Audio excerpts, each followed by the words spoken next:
एक क्वेश्चन तुम्हारे पेपर में अभाज्य गुणनखंड का जरूर आएगा। ठीक है, जैसे आपके पास ही है 140 है, तो आप इसे क्या करेंगे, 140 को लिख लेंगे।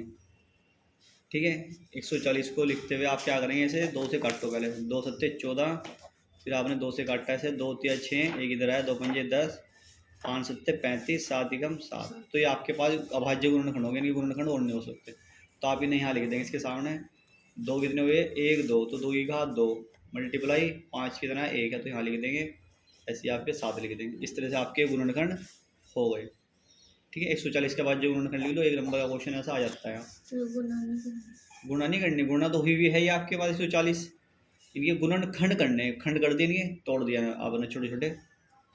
ठीक है, जिससे भी नंबर से कटे उसके आपके देख के आप इन्हें क्या करेंगे, इस तरह से आप इन्हें गुणनखंड कर देंगे। ये वो आपके गुणनखंड करना एक क्वेश्चन आपका ऐसा हो गया।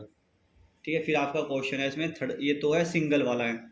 अगर आपसे वो पूछता है कि इसका एचसीएफ ज्ञात करो, क्वेश्चन 2 है जैसे, इसमें क्या निकालना आपको, एचसीएफ पूछ लिया उसने, एचसीएफ पूछ लिया और एलसीएम भी क्या रखा है इसने।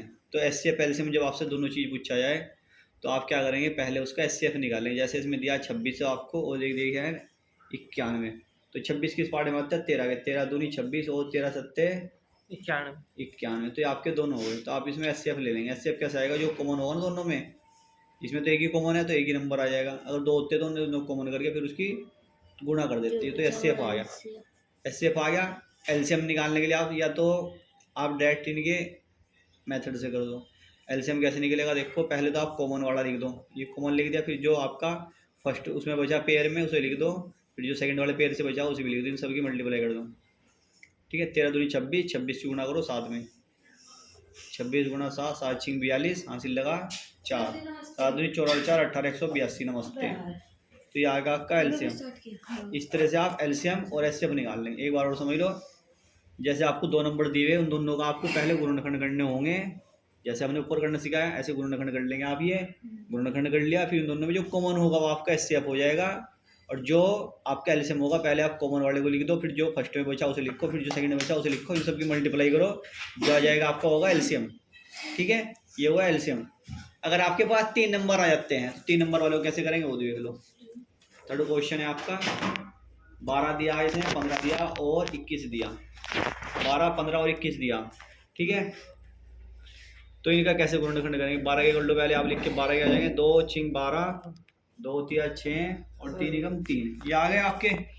ऐसे आप 15 के कर लेंगे, 3 पंजे 15, 5 एकम 5, 21 के कर लो, 3 सत्ते 21, 7 एकम 7। तो इन्हें गुणनखंड यहाँ लिखो, 3 गुणा 2 गुणा 2, 3 पंजे 15, 3 गुणा 7, 3 सत्ते 21। ठीक है, तो ये आपके गुणनखंड हमने यहाँ लिख लिए। पहले क्या निकाल लेंगे आप इनका, एचसीएफ।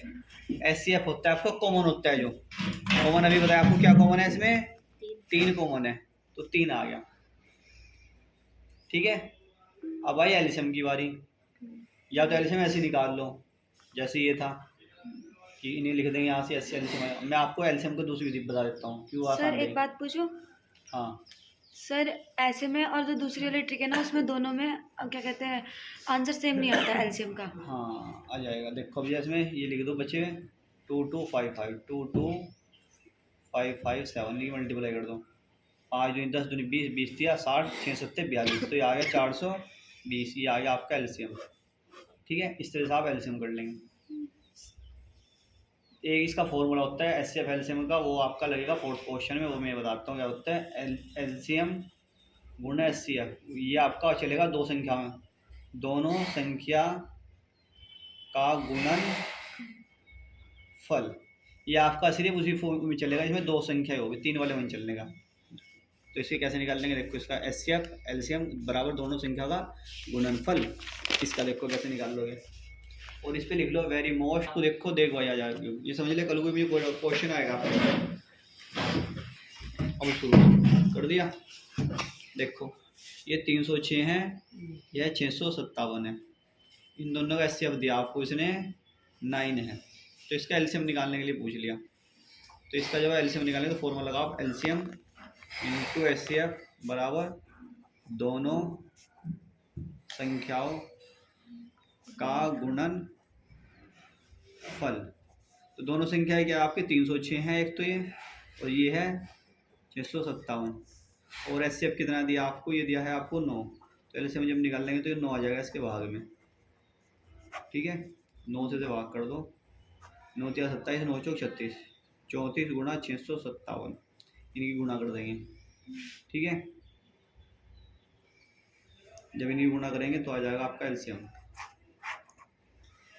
इसकी गुणा में डायरेक्ट लिख देता हूँ ना, या तो आप इन्हें कर लो, कोई दिक्कत नहीं है, करने में तो कोई दिक्कत नहीं लगती टाइम, या फिर आप डायरेक्ट लिख दो, याद रखो का आंसर। इसका आंसर याद रख लियो, 2 2 3 3 8, 2 2 3 3 8। कुछ नहीं चेंज होने का। आपके नए पैटर्न में यही सिस्टम है कि आपको डिजिट भी चेंज नहीं करके दे रहे, फिर भी बच्चे नहीं कर पा रहे, तो बहुत गलत बात है। ये तो आपका 1 पॉइंट, इसमें से आपके 2 क्वेश्चन बनते हैं, ठीक है। एक क्वेश्चन तो आपका हो गया गुणनखंड का ऐसे 1 नंबर, और 2 नंबर का क्वेश्चन होगा ये। 2 क्वेश्चन हो गए पक्के, दोनों क्वेश्चन आप आज ही पक्के कर लेंगे, ध्यान रखियो। कल को आपके ट्यूशन का टाइम है सुबह 10 बजे से लेके 1 बजे तक, कल को कोशिश करेंगे ज़्यादा से ज़्यादा खींचने का, ठीक है।